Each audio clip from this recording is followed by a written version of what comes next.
back to the What Everybody podcast. On today's show, we talk about what's going on in the world. Again, somebody needs to get Ryan help on his television programming. And last but not least, all the way from the What Everybody headquarters, bass player and bandmate Sonny Remlinger. So sit back, wait, get up, chop down a Lion's Choice sandwich and enjoy the show. So with no further ado, Ryan and Jonny.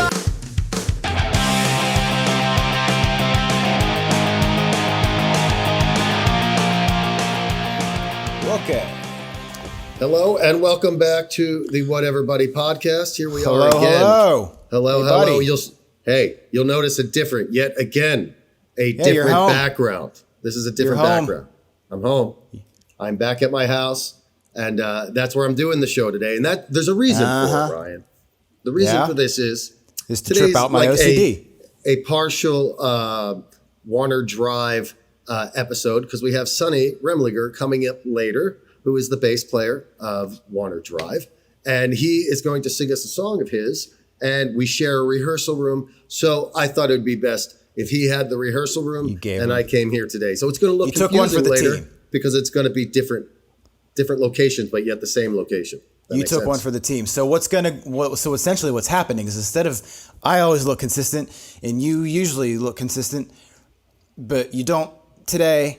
But We're going to have the rehearsal room that you usually do the podcast from come up later in the day, but it's going to be our guest is going to be in that room. It's all very confusing. It's all very confusing.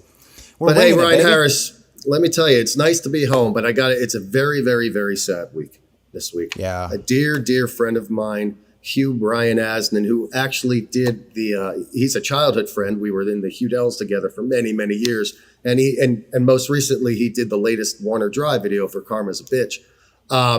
He passed away from complications of COVID-19. And it is a very hard hit for me. This one hits really, really hard.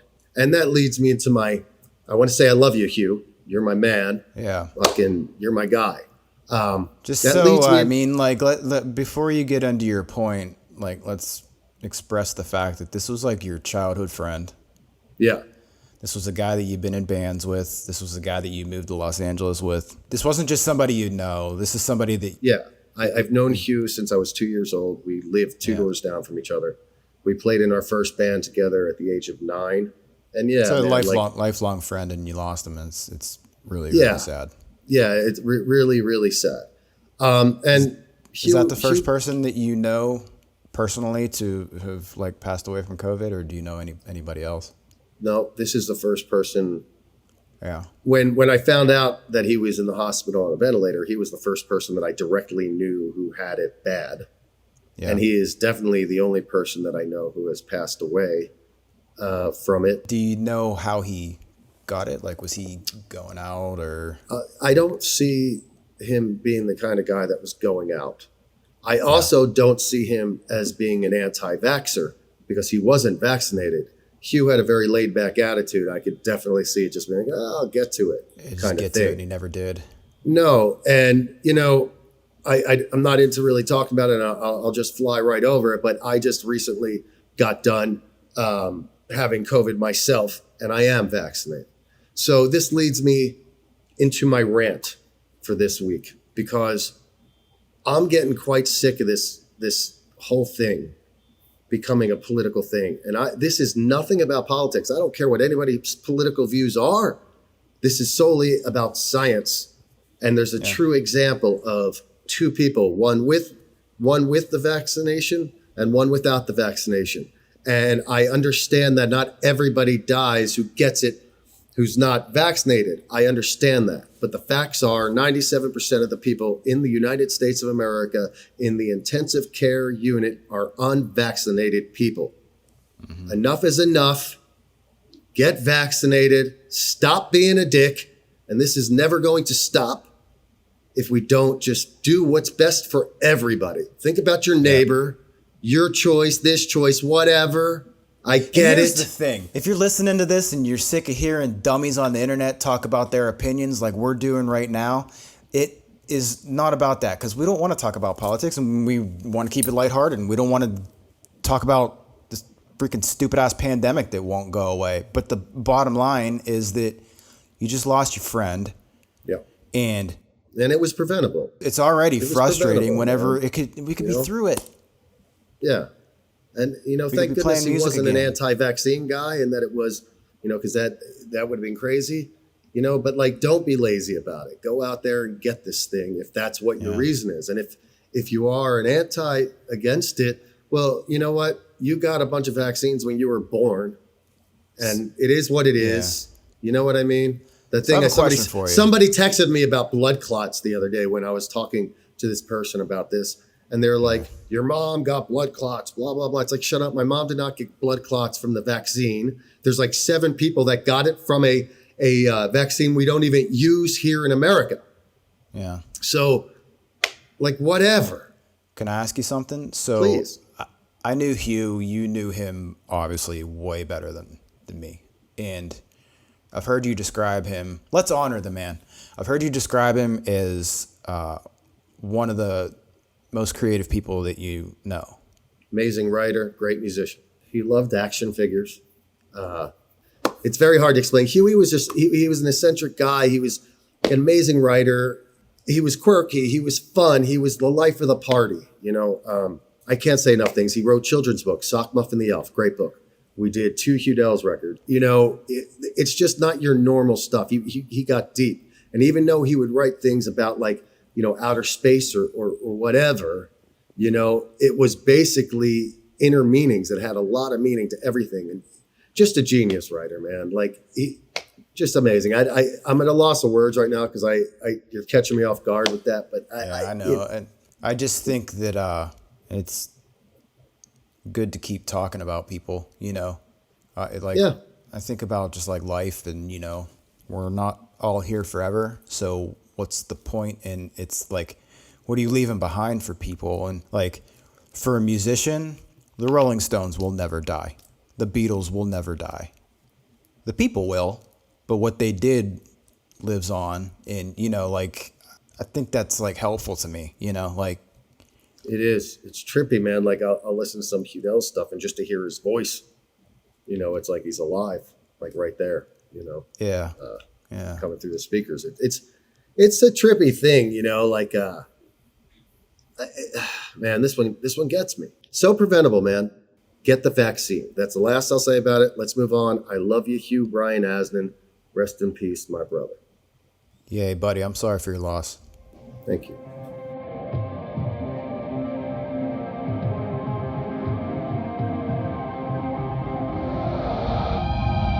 Well, we started off a little heavy, dude.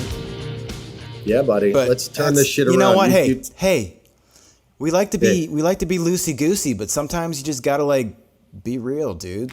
Shit happens. Like, what are we supposed to not address that? Well, yeah. You know what? It is what it is, man. Like, we've got to be able to be honest with the people. This is what's on my mind today, and I want to talk about it. And I'm sick of having debates with people that are like, they just have no fucking logic to. It's like, give me logic. All right, on that, let's talk about this TV show you got. You got some TV shows. Well, what I was going to say is, hey, I can give you some logic on what my new favorite TV show is. I love it. Logic being why it's my new favorite TV show. I don't know, man. Do you care about what I watch?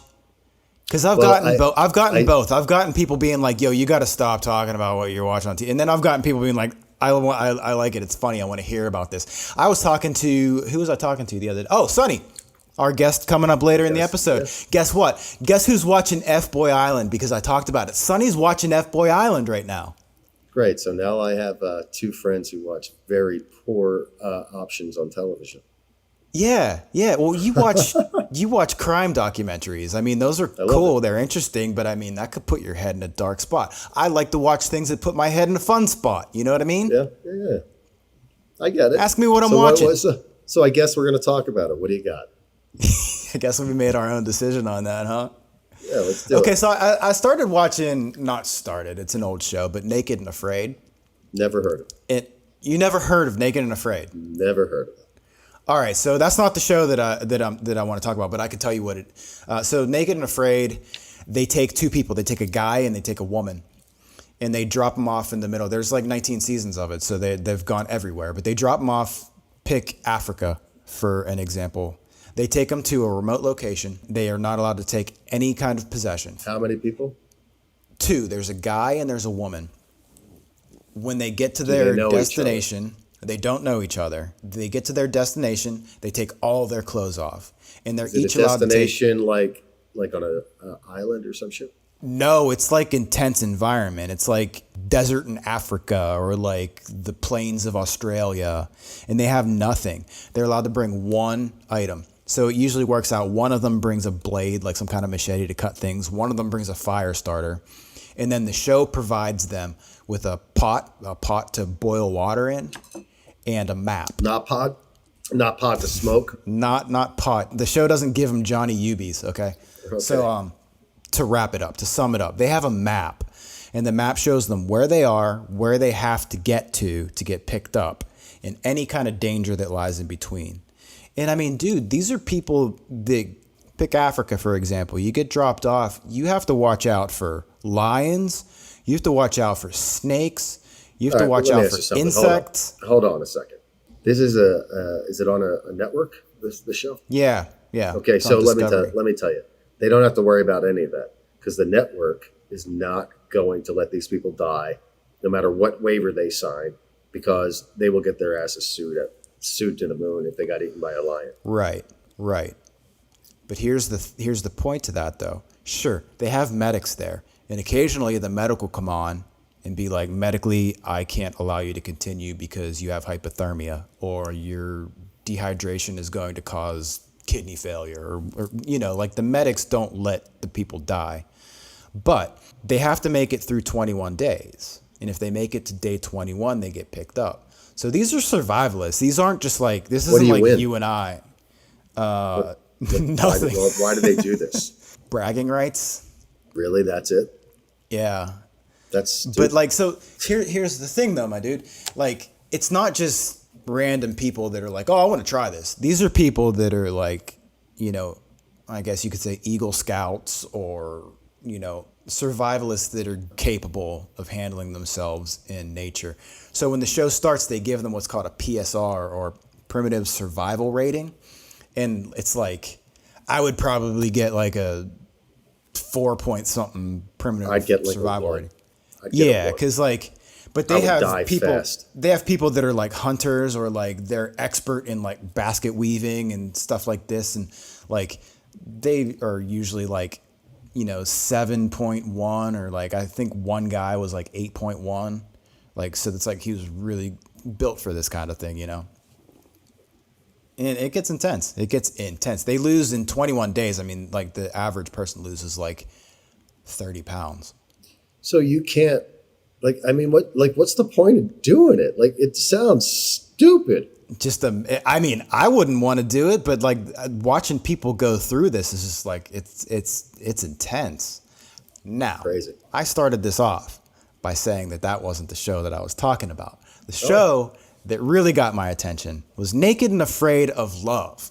That sounds crazy. What's this one about? So they basically took Naked and Afraid, which these people they're not there for, like, the first 10 minutes is awkward because you're naked in front of a stranger. But, once like hunting for survival and creating Who's fire. Filming So them, by the way? There's a camera crew. There's a camera crew. So they're naked in front of a group of people. Well, I think they just have cameras. God, their genitalia must smell terrible. It's got to be awful. Awful. So it's not a romantic thing, Naked and Afraid. However, Naked and Afraid of Love, they take the same concept. They put them in a way, way easier environment. They're on like some island where they still have to go get their own food. They still have to boil their own water and stuff. But it's like, there's a coconut tree right there. Or like, this water supply has plenty of fish or whatever. You're not going to fall in love when you just smell all the time. Well, I mean, you can go take a dip. Oh yeah, they're on an island. They're on an island. Desert. Smart. But like, I don't know why I'm so into these shows, dude. I don't know. So what do you win in that one? What's the point of that one? Love? I don't know. What happens if you make 21 days and I'm afraid of love? Naked and Afraid of Love. Well, the season that I'm watching isn't complete yet, so I don't know how it ends. We'll have to put a pin in it and revisit it later. Good story, Ryan Harris. Should we bring on our guest now? Let's see if I can get Sonny a new show to watch once he's done with F-Boy Island. F-Boy Island. I'm still got to get to that one, Harris. Still got to get to that one. You'd like it. Dude, you'd love it. Yeah, probably goes. Who knows? I do watch terrible ones like Below Deck, but I kind of like it. Hold on. You watch Below Deck and you're giving me shit? Yeah, because they're not naked and trying to survive. They're on a boat working like, good workers. Well, not everything I watch has naked strangers meeting. Yeah, I mean, this isn't a dating. You watch things where people are like trying to like fall in love all the time. Yeah, what's that say about Bachelor, me? The Bachelorette. The Bachelorette goes to Australia. The Bachelorette went to the moon with the guy from Amazon. That guy, I like the drama, man. What are you gonna do? Yeah, get drama on Below Deck Mediterranean, yo. Oh, dude, this podcast just is all over the board. It just all over the board. All right, let's bring him in. We're unscripted. All right, here we go. Fuck it. All right, we'll do it here live. Comes Sonny. Sonny is on his way, ladies and gentlemen. Sonny Remlinger. Son dog.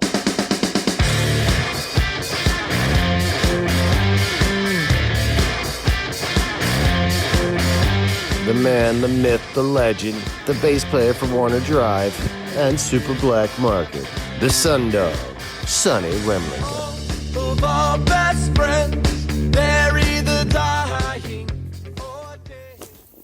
Son dog. Hey, man. Hey, you're back, baby. So, straight up, this needs some explanation. This definitely needs explanation. You want to give it to him, Ryan? Well, we all share a rehearsal space, and Sonny was nice enough Sonny is going to be nice enough to grace us with the song today. And he's doing that song from the rehearsal room. Yeah, man. Thanks for having me on today. You look good. You got the surroundings.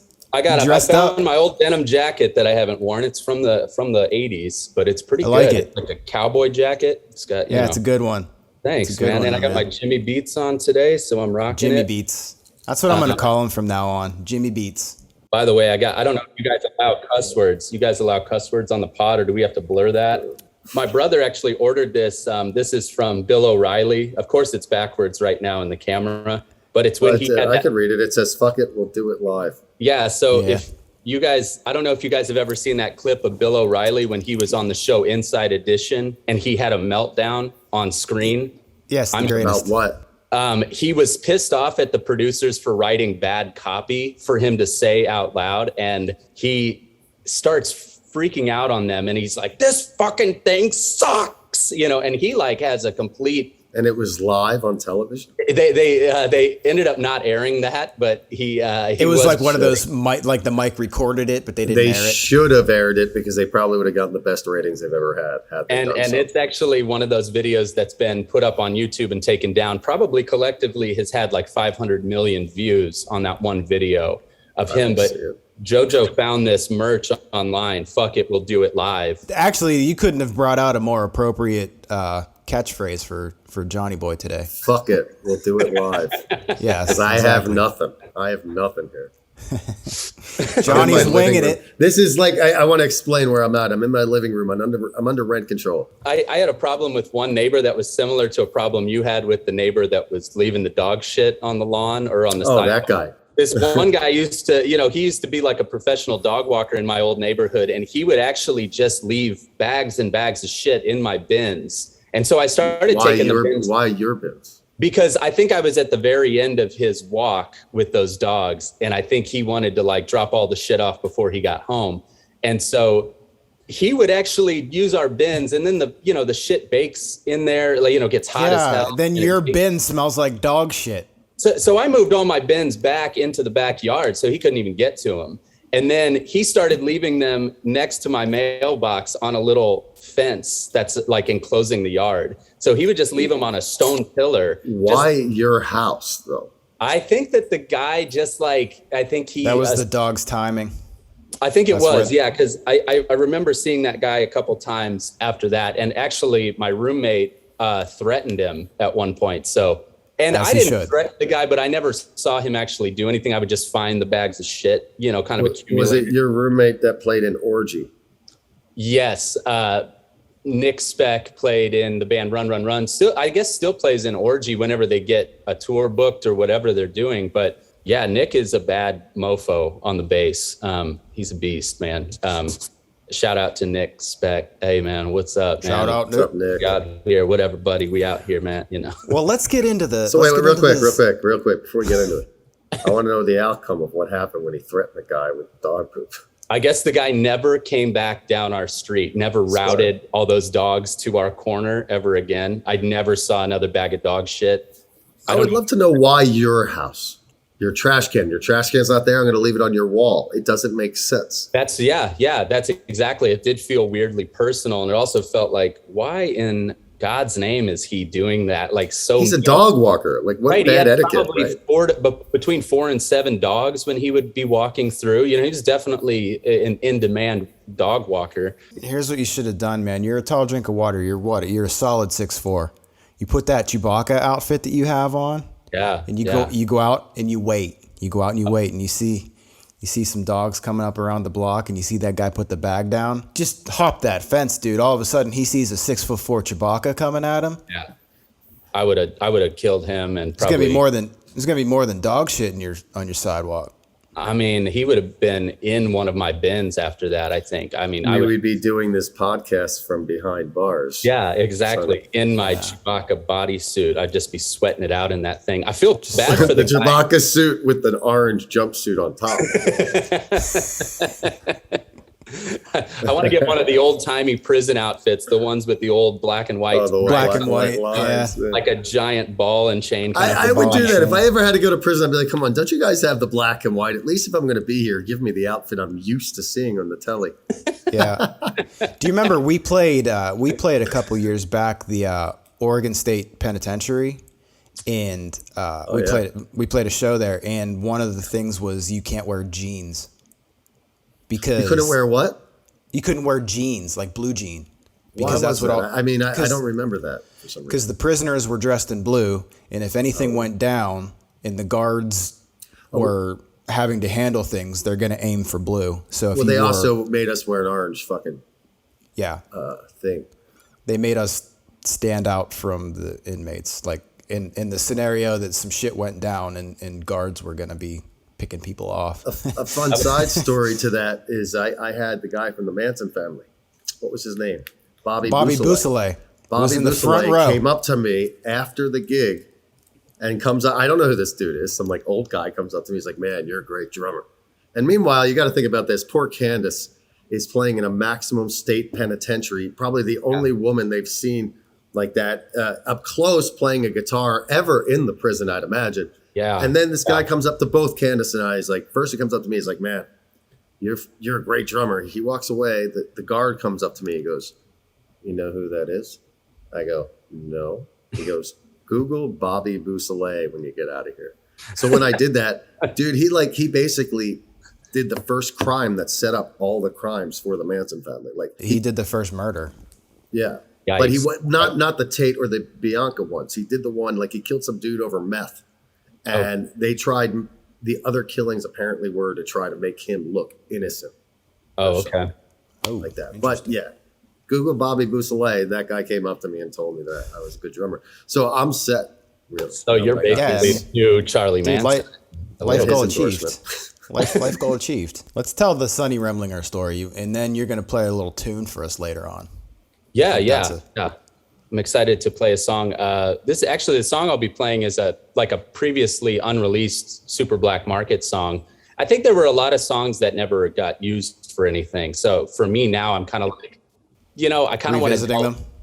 Yeah, kind of. Well, real quick, let's rewind because we mentioned Super Black Market. I want to give a little history. I'll go a little history. Okay. Yeah. I met Sonny in 2009. I moved into the room right outside the room he's sitting in right now. If you walked out the door, there's a room on the side. The first, I forget the letter, it doesn't really matter. Yeah. But that was the first room, Warner Drive.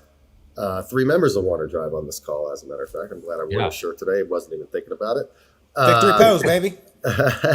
And the bass player of Warner Drive, Elvis, was from Missouri, and he saw the Missouri license plate in the parking lot. And I believe he met Sonny and his brother, who were in the room right next to us. They moved out in 2008, 2009, 2008, I guess? It would have been 2008 that we moved out. We actually got here on Labor Day of 2008, which was like the worst possible day that you could actually show up somewhere because nothing was open. The actual place that we had not only rented the rehearsal space was closed, but actually our apartment that we had rented was also closed. We had come out a couple of months before that to make sure that we secured like an apartment, for ourselves and a rehearsal space as well. So we just knew that we needed those. You had that room before you guys arrived? We actually initially had a room that was over in a building on Atoll in North Hollywood. Oh, yeah, we looked at a building. Yeah. I like that old off of Sherman Way, right? Right. Yeah, I really liked that room. We had a bigger room than the one that we're in here, just by like a few square feet. But that one was a little bit out of the way, especially considering that we all lived on Cartwright Avenue. So we were actually about 4 blocks or 3 blocks from here where we lived, just down the street from here. So we wanted a rehearsal space that we could all walk to, which we did for years. When we showed up again, we kind of got here on Labor Day. We couldn't get into the apartment. We couldn't get into the studio. So we had to basically just park and sleep in the U-Haul outside of our apartment building. And that was a really, really just kind of a bad way to go the first day that we got here. We had a lot of practices, I would say at first, that were just sort of working out the transition of moving, because as we all know from moving from far away, it's not all easy at first. You can move and you can make stuff happen and you can really be having like the time of your life. But I think there's a lot of stress. I think there's a lot of stuff that maybe goes unchecked where people, they don't realize that they're kind of going through something really strange, at the time. I've said that before where the act that it takes to pack up your stuff and leave your family and go to a new city and start over again. Whenever you hear somebody else, like the 3 of us, we all did that. So whenever I hear you say that, or you hear me talk about it, it's like, you know exactly what I'm talking about. I know exactly what you're talking about whenever you talk about the stresses and things like that. But it also, it comes with a lot of good too. Like totally. And it can be a really thrilling thing to get to do that, and it was exciting and it was exhausting, and like, talk about just burning through money. I mean, I had just worked construction jobs for months and months leading up to that. So usually the days were 12 hours or a little bit more. And I was just doing that for months and months in preparation to leave. So I had some money when I moved here by just doing so many jobs and working like so much overtime. Takes 2 years to get on your feet in this city. That's the way it felt. And people were asking, and I was just saying, man, if I had one bit of advice to give, it would be make sure that you have some income somehow. What was your process with Super Black Market? And what was the history in Missouri before you came out? That's a great question, because in Missouri, we had just noticed that the shows were getting bigger. The turnouts were getting bigger. We were playing at better venues. We were, I think, gaining a buzz, because it seemed to me that at the time, a lot of the press in Kansas City really liked what we were doing. The Kansas City Star had a reviewer that really liked us. And also the Kansas City has The Pitch, which is part of the Village Voice umbrella. They were heavily promoting our shows. They were putting us on larger bills with really big mainstay bands. And what were some of those bands? So it was more like the Kansas City kind of mainstay kind of bands that we were playing with.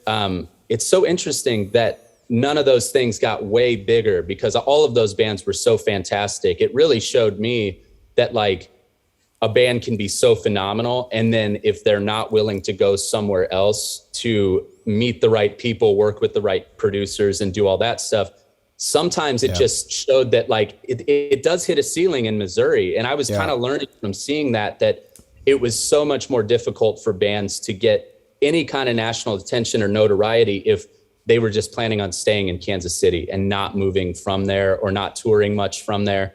But I mean, some of those bands were so incredible.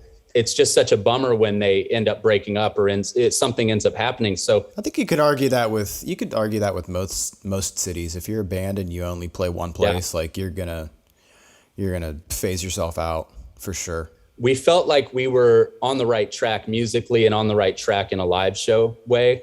And I think that made us all feel like we should try to just go do something different, get in front of people. And, because the ceiling is really low if you're living in a town like Warrensburg. I mean, it's really strange to be a punk rock band in a small town who doesn't really, it's the kind of town that doesn't give a shit about the arts a lot of times. Like no one really wants to focus on that as a thing. So was there shell shock from going from a small town to Los Angeles and you're like, whoa, this place is intense? I loved it. I loved the change of pace. I loved that it was a much faster pace. And I didn't miss being in Missouri. I had lived there my whole life. So I had lived in the same small town in Missouri until I was 25. And then moved. So I think it was shell shock, but I think it was like a good one. Like adrenaline all the time. It felt like that for months. Okay, so fast forward. Let's get into our little triangle here because we're all in a band together now. What's your point of view on how that happened?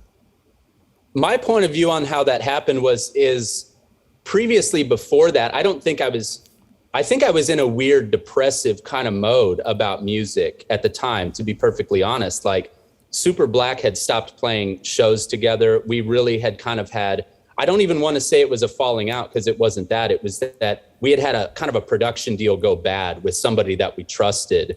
And you told me about that. That was a really fucked up story. That was just terrible because it was somebody that we really were relying on to do a good job for us on a new album.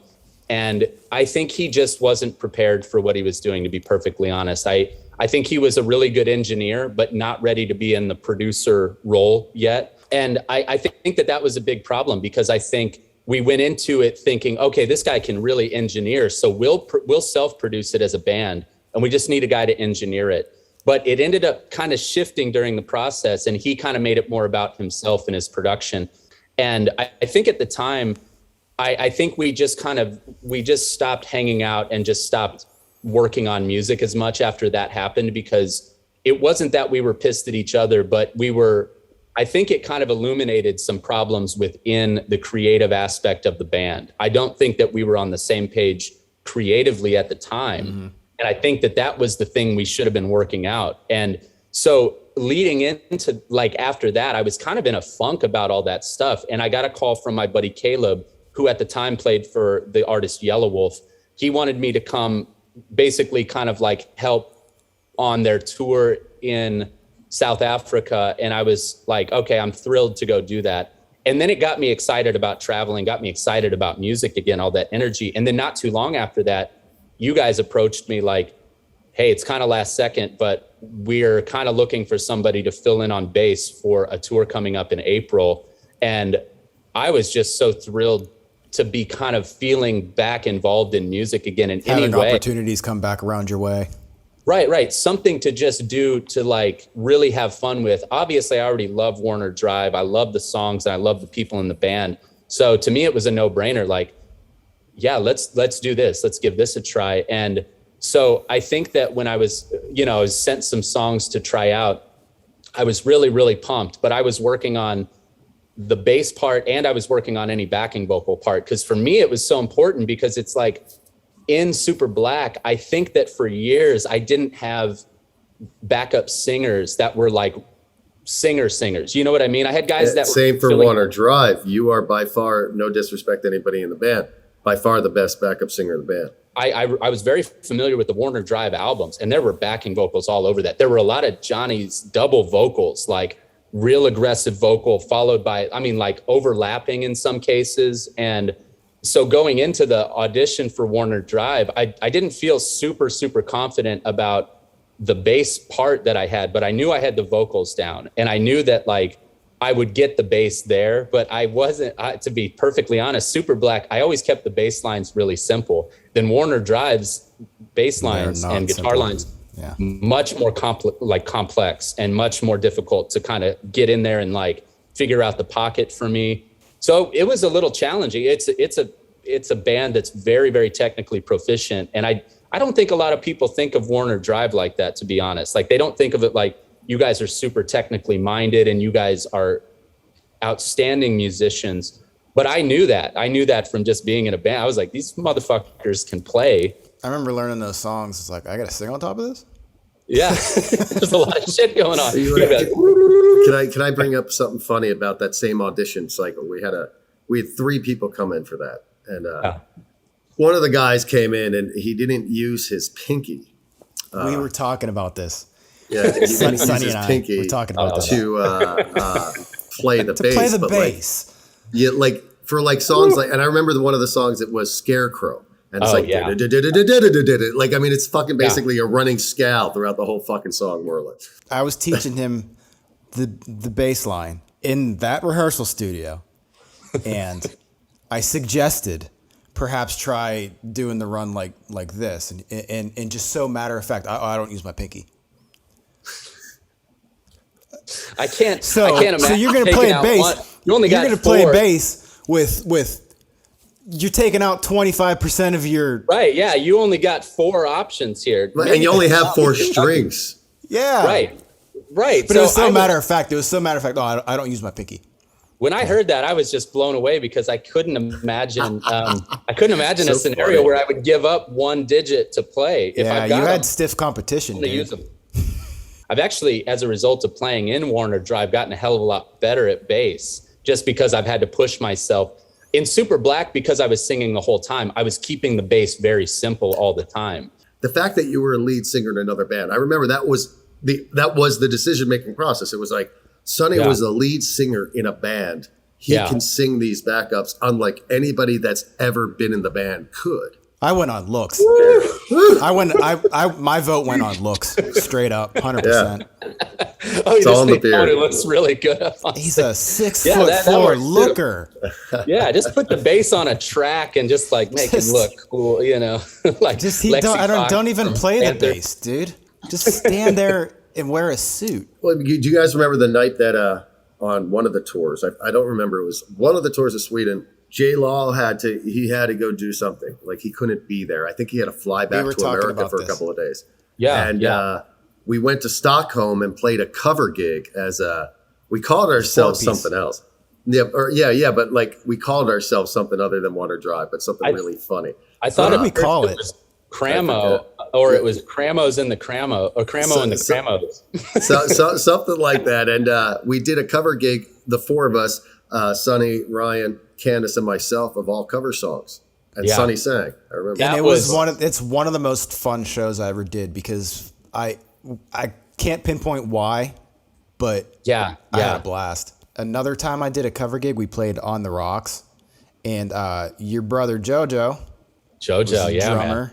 and I was playing guitar, and Elvis was playing bass, and so it's basically it was Warner Drive, but JoJo was the drummer. JoJo was there instead of me. I don't remember. I think I was out of the country. I don't remember. I don't remember why the lineup was that lineup, but it was just like I got a call one day like, hey, can you do a cover gig at On the Rocks, which is like the bar above the Roxy, and we just played cover songs all night, and it was so fun. JoJo described that show the same way because I was out of town as well. I didn't even get to go see it, and JoJo was like, he goes, I don't know what it was, but that was one of the most fun nights I've played a show ever. Yeah. He thought it was just a blast. And Why don't we? You said you were going to do a song for us, so why don't we get into that mode? give me a second. I'll get set up. I'm going to switch out chairs real quick. Okay. Okay. Just a moment. Sorry, governors. Okay, so this one is a song previously unreleased by the band Super Black Market, myself, my brother JoJo, and Adam Smith. And I'm recording it to a pre-existing track that I'm built for this performance. So here we go, baby.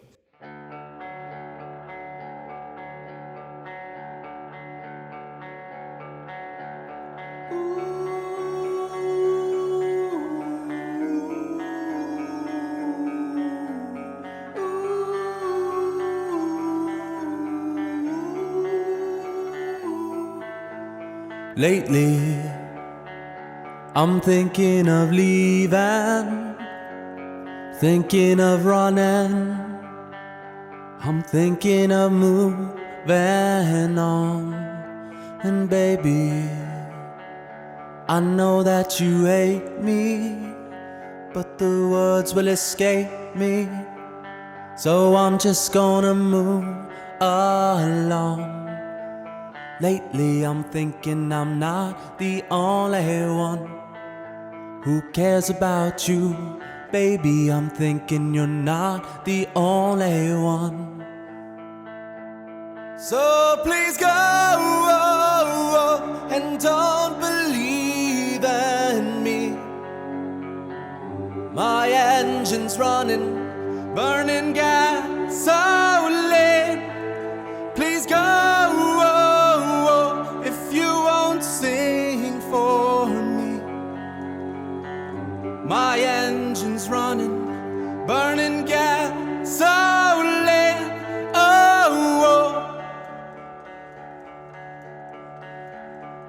Okay, here we go. And lately, you look at me like I'm crazy, but I won't let it change me.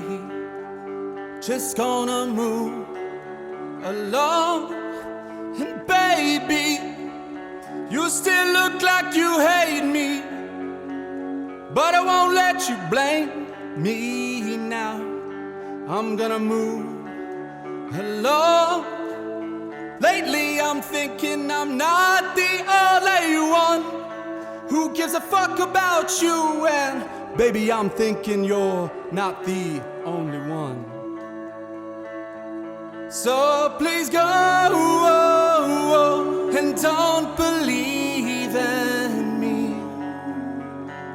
My engine's running, burning gasoline.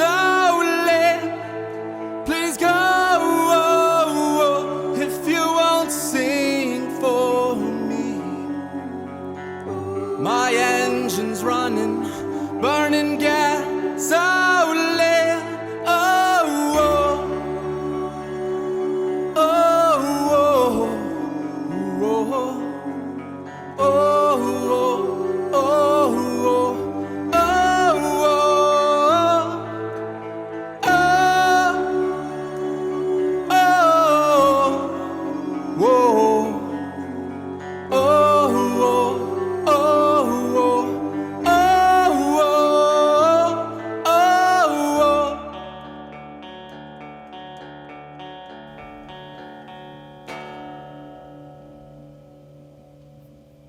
My man. That was awesome. That was awesome. Thanks, buddy. That was great. That was awesome. Thanks, man. And on that note, Sonny, thank you so much for joining us today. You Thanks are the for man. having me today. I love you. I miss you. I can't wait till we get back on the road out there together. Well, we got to play a game with Sonny, Johnny. Shit, I forgot about the game. See, this is it. Fuck it. I'm doing it on the fly, right? Yeah, we're doing it on the fly. You put the guitar down and we're going to play a game with you, buddy. We're going to ask you some I'll questions. switch back to my original chair too, so it looks, congruent with earlier. I like the congruent. By the way, I was using that drum stool, the old one, just now, and I cleaned it. I cleaned the butt part of it. I did. I was gonna say, I know your OCD. Yeah, and my you just OCD sat got on it. a 17-year-old drum stool that I've been touring around with for fucking ever.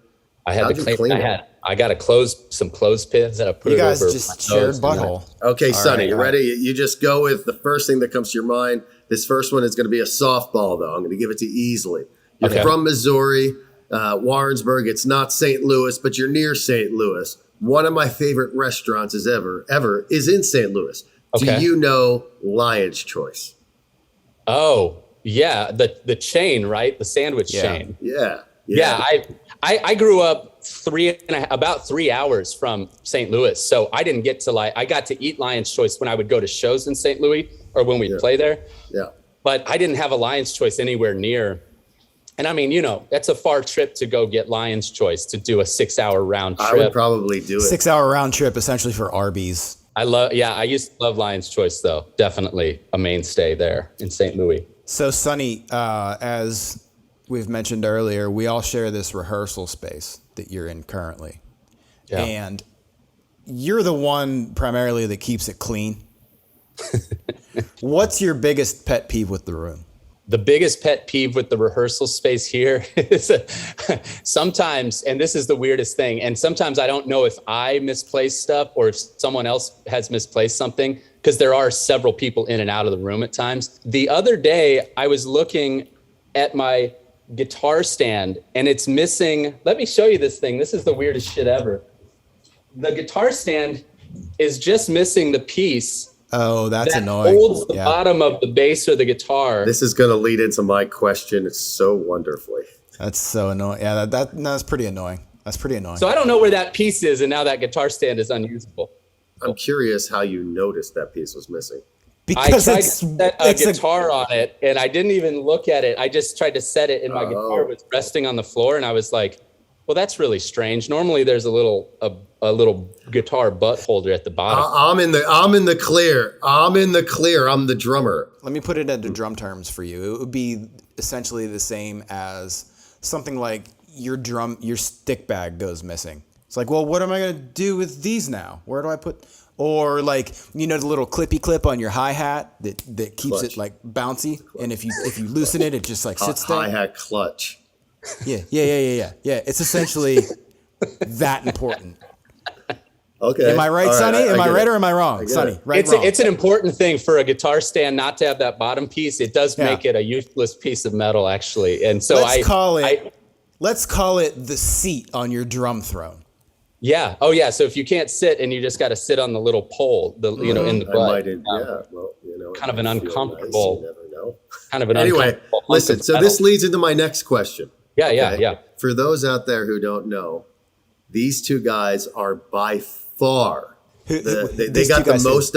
These two, you two, Ryan and Sonny, have the most OCD out of anybody I know. These two together are the numbers 1 and 2. So my question to you, Sonny, wear it proudly. Whose OCD is worse, yours or Ryan's? I think they're just different. I think they're different. I think can't answer it for him, Harris. You just answered it for him. I think that they are different. I think that we both of our OCDs present certain challenges that we struggle with, where sometimes it's unexpected. It's like, I didn't know that was going to bother me today. That kind of thing. Like something just being out of place on the desk here. And let's make it really clear. The OCD isn't like Rain Man. I got to count the stairs on the way up type of OCD. Yeah, no. Not that OCD. It's more of it's actually what they define as OCBD, which is a behavioral, obsessive compulsive behavioral disorder is the one where you do stuff like keep things clean all the time, keep stuff on your desk lined up, where you line the remotes up on your coffee table from large to small. I do that. Yeah, I do that. So dude. The times that we're in a hotel, Sonny and I share a room, and it's wonderful. Because it's the like, your stuff, your stuff's going to be over there, and that's it's where your cleaner stuff's than after the maid's my stuff's over here. It looks like no one has come in yet to the room when we're living in there, fully living in there. Yeah. It's like we're sharing the room. Yeah. It looks like I just remember seeing your rings lined up, and I never took notice of the fact. I'm like, oh wait, now that I think about it, they were in sized order. That's been one of my favorite things to do over the years is find little ways to feel like I've got a control of that moment. It's weird. It's okay. So you guys are different. Can I answer that question for you guys? Because I'm the outsider who's completely the opposite. I got to admit that I probably reiterate the question. Well, JU. So who's got the worst OCD, Ryan or Sonny? Well, let me say, I'm going to tell you the answer to that. I know that I probably drive you both absolutely insane. Not really. And I can see when it happens. With Sonny, Sonny's such a nice guy that like if it's starting to like drive him crazy and he doesn't want to have to say something to me, but he knows it's like if I don't say something to him, it's never going to stop and it's going to continue to drive me fucking bonkers. So he's like, he goes all politically correct with it and all nice and safe. I would say out of the two of you guys, you're different. Yeah. I can't not follow through with anything because satisfying. The reality of it is if I wanted to call it, I'd probably say Sonny if I had to pick. Possibly, yeah. It's because I deal with Sonny on a more thing where we share shit. So therefore, like, there's more room for me to like be a thorn in his side at times. You think that you drive us crazy because you're sloppy, but you're a good dude and you are considerate of that. Yes. So that's the main thing. That's what's so great. Yeah. Because if somebody is being inconsiderate or being like purposefully like fucking up your shit or like messing up your stuff, that's when it's like, my fucking blood pressure goes way up and I get like all territorial. But if someone just says, hey, I did this and I'm sorry, this is different, then at least I know what the hell's going on. If I don't know what's going on and someone just messes. So that's like, to answer your pet peeve question, it's if I'm in the room and I'm trying to find something I can't find, that is like my pet peeve. If something's missing. Let's move on. Sonny, would you be willing to make a bet and loser has to shave? Oh, no, I would. Yeah, sure. Okay, yeah. so here's the question. Okay. Spend one day in my apartment without cleaning. Go. Oh, could I do it? Oh, totally. I could do it. I'd be sneezing the whole time. I'd probably have to stay up the whole night because I'm allergic to cats, even though I like cats. We have 3 of them. Okay, so you've got some cat hair around that might kick my fucking ass. And my place, we're not OCD over here. Follow-up question. As Jonny asked that, I noticed the wording, would you be able to spend one day in my apartment? My follow-up question is, what day would you crack? Oh, man. I don't know. I don't know if I would crack or if I would just start the cleanup process. I'd be literally like... Cleanup process. I literally would. But at that point, you lose. Well, exactly. So, you mean if I couldn't touch anything, if I couldn't clean, I just had to hang out? You just had to hang. I definitely last a few days, but I would be sneezing all night. I would be like on 0 hours of sleep every day. Sonny would be like day 18 on Naked and Afraid, where they're like, I don't know, they're like bent over in the fetal position. They're like 3 more days till extraction. Yeah, I was like gonna make like a little fire in the corner, like Encino Man, when he's like, all muddy and shit at the beginning of the movie. I would kind of look like that. All right, Sundog, last question of the day. Here at the podcast, we have Whatever Buddy Wednesday. And if you go to Sonny's Instagram, he used to have Dino Friday. Dino Friday, baby. Dino Friday, baby. So my question is, what do you think is more important for the people to have? What day is more important for the people to have? And what is Dino Friday? I called it Dino fucking Friday because I feel like there's something really, really fun for me. Because I grew up loving dinosaurs as a little kid, but I love being around dinosaur figurines and stuff. I'm just absolutely obsessed with the ones that are like animatronic or they're moving, they're robots, something like that. I really love that stuff. And so I started doing Dino fucking Friday as a way to sort of like kickstart my own weekend a little bit. I was like, I'm ready to fucking party. It's Dino fucking Friday, and which is the stupidest shit ever. And I still don't know quite why I was doing it. I want to get back into doing it, but I want to do it in a big way. Like I want to be on the roof of the Ripley's Believe It or Not Museum at Hollywood Highland and get a photo. Dinosaurs. Yeah. I want to get a photo with that dino from the street if someone will fucking take the photo from the street. But I got to probably grease the wheels when I go over there. I got to pay a guy $50 probably. Yeah. You got to do that. You got to do that handshake. You got to do that handshake where like the money's in your palm. Yeah. Just like, grease a little bit like that. Yeah. I'd say though, the most important thing is Whatever Buddy Wednesday. Cause I know I have listened every Wednesday or I'm all caught up on the episodes. I just listened to the new one yesterday, but I'm a huge fan. I'm not saying that Dino fucking Friday is not important because I'm going Dino fucking Friday personally. Sonny, I love you, man. Thank you so much for joining us. We're going to go out on the road soon enough. We will be out there together, rocking and rolling. And Ryan should come out for his birthday this year. He should come hang out with us. That would be 100%. Okay, let's do it, man. Love you, brother. We'll talk to you soon, and I'll see you at the room probably this week. We're gonna smooch very soon. Okay. Sweet. All right. Thanks, love you guys. Love you, man. Whatever, buddy. Peace out. Later. Bye. See ya. Bye.